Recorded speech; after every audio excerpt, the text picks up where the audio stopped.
CCI record స్థాయిలో పత్తి కొనుగోలు. రాష్ట్రంలోని గుంటూరు, కృష్ణా, కర్నూలు, అనంతపురం, పల్నాడు, పార్వతీపురం, మాన్యం, విజయనగరం, కాకినాడ, ఏలూరు జిల్లాల్లో ఏర్పాటు చేసిన 37 కేంద్రాల్లో 20 లక్షల క్వింటాల పత్తి కొనుగోలు చేసినట్టు సీసీఐ ప్రకటించింది. 44,000 మంది రైతుల నుంచి 20 లక్షల క్వింటాల పత్తి సేకరణ. 10 ఏళ్ల తర్వాత రాష్ట్రంలో సీసీఐ కొత్త రికార్డు. సీఎం యాప్తో అక్రమాలకు check. Hi friends, welcome back to our channel బీహెన్హెచ్ అగ్రికల్చర్ ఛానల్.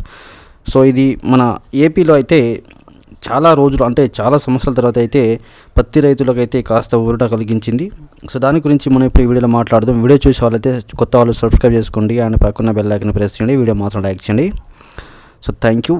రాష్ట్రంలోని సీసీఐ కాటన్ కార్పొరేషన్ ఇండియా ఈ ఏడాది రికార్డు స్థాయిలో పత్తి కొనుగోలు చేసింది. 10 ఏళ్ల నాటి రికార్డు స్థాయిలను సీసీఐ అధిగమించి రాష్ట్రంలోని గుంటూరు, కృష్ణా, కర్నూలు, అనంతపురం, పల్నాడు, పార్వతీపురం, మాన్యం, విజయనగరం, కాకినాడ, ఏలూరు జిల్లాలో ఏర్పాటు చేసిన 37 కేంద్రాల్లో 20 లక్షల క్వింటాల పత్తి కొనుగోలు చేసినట్టు సీసీఐ ప్రకటించింది.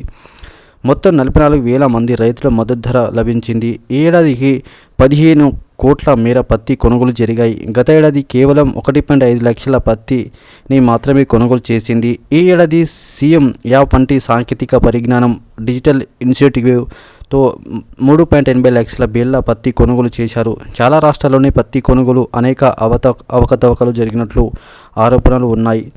కొన్ని చోట్ల సాంకేతిక సమస్యలు కూడా తలెత్తి ఉన్నాయి. కొనుగోళ్లు ఆగిపోయి రాష్ట్రంలోని సీఎం యాప్ వినియోగం వల్ల సమస్యలు తలెత్తలేదు.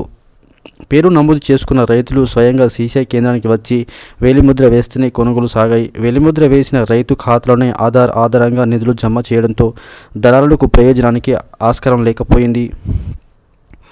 ఐఏఎస్ అధికారి ప్రద్యుమ్న నేతృత్వంలో రూపొందుకున్న సీఎం యాప్కు కూటమి ప్రభుత్వం కొత్త హంగులు తీసుకురావడంతో రైతులు ప్రయోజనం చేసుకుంది.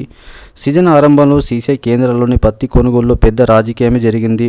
అప్పట్లో గుంటూరులోని సీసీఐ ప్రధాన కార్యాలయంలోని విధులు నిర్వహించిన మేనేజర్ పత్తి కొనుగోలు ప్రక్రియలకు ఆటంకాలు సృష్టించారు. ఈ విషయానికి కేంద్ర సహాయ మంత్రి పెమ్మసాని చంద్రశేఖర్ దృష్టికి వెళ్లడంతో సీసీఐ మేనేజర్ బదిలీ చేయించారు. సీసీఐ కొనుగోలు తర్వాత ప్రైవేటు వ్యాపారులు రేటు పెంచారు. అప్పటి వరకు క్వింటల్ పత్తి ధర 4,500 నుంచి 5,500 వరకు మాత్రమే ఉండగా సీసీఐ క్వింటల్కు 7,120 రూపాయలు చెల్లిస్తుంది. ఇదే టెక్నాలజీ కావాలని ఇతర రాష్ట్రాలకు డిమాండ్. పత్తి కొనుగోలు ఏపీ ప్రభుత్వం వినియోగిస్తున్న సీఎం యాప్ ఇతర రాష్ట్రాలకు ఆదర్శంగా నిలిచింది. రాష్ట్రంలోని పత్తి కొనుగోలు సాఫీగా సాగుతున్న విషయం తెలుసుకున్న వివిధ రాష్ట్రాల ప్రతినిధులు ఇక్కడకు వచ్చి ఇదే టెక్నాలజీ తమకు కావాలని కోరినట్టు తెలిపింది. ప్రస్తుతం సీసీఐ సర్వర్ సమస్యతో దేశవ్యాప్తంగా పత్తి కొనుగోలు నిలిచిపోయిన రాష్ట్రంలో మాత్రం యథాతథంగా జరుగుతున్నాయి. ప్రభుత్వ సహకారంతోనే సాధ్యం. గత 10 ఏళ్లలో సీసీఐ ద్వారా ఇంత పెద్ద మొత్తంలో పత్తి కొనుగోలు చేసినట్టు ఆధారాలు లేవు. ఈ ఏడాది సుమారు 20 లక్షల క్వింటాల పత్తి కొనుగోలు జరిగాయి. ఇందుకు ప్రభుత్వం సాయం సీఎం చంద్రబాబు, కేంద్ర మంత్రి పెమ్మసాని చంద్రశేఖర్, వ్యవసాయ శాఖ మంత్రి అచ్చెన్నాయుడు కారణం. దీనివల్ల రైతులకు మేలు జరిగిందని, ప్రభుత్వానికి ఆదాయం వచ్చిందని ఇకుర్తి శివప్రసాద్ అధ్యక్షుడు తెలిపారు. Andhra Pradesh cotton TMC association Guntur వచ్చే ఏడాది 10 లక్షల బేళ్లు లక్ష్యానికి కావాలని పత్తి రైతులకు కూటమి ప్రభుత్వం అండగా నిలబడి గత ఏడాది కూడా సీసీఐ ఉన్న రైతులకు ఈ స్థాయిలో మేలు జరగట్లేదు. వచ్చే ఏడాది సీసీఐ పత్తి కొనుగోలు లక్ష్యంగా 10 లక్షల బేళ్లు కావాలని తెలిపారు. సీఎం యాప్తో రైతుకు మేలు. సీఎం చంద్రబాబు తెచ్చిన టెక్నాలజీ పత్తి రైతులకు చాలా మేలు చేసింది. సీఎం యాప్ వల్ల రైతులకు సీసీఐతో పత్తి అమ్ముకునే అవకాశం ఏర్పడింది. ఈ టెక్నాలజీతో రైతులకు రాజయ్యాడు.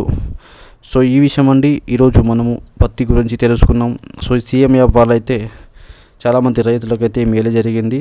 చాలా రోజుల తర్వాత అయితే ఏపీ రాష్ట్రంలో అయితే పత్తి కొనుగోలు భారీగా జరుగుతున్నాయి. వీడియో నచ్చితే లైక్ చేయండి, షేర్ చేయండి, కామెంట్ చేయండి, ఛానల్ని సబ్స్క్రైబ్ చేసుకోండి.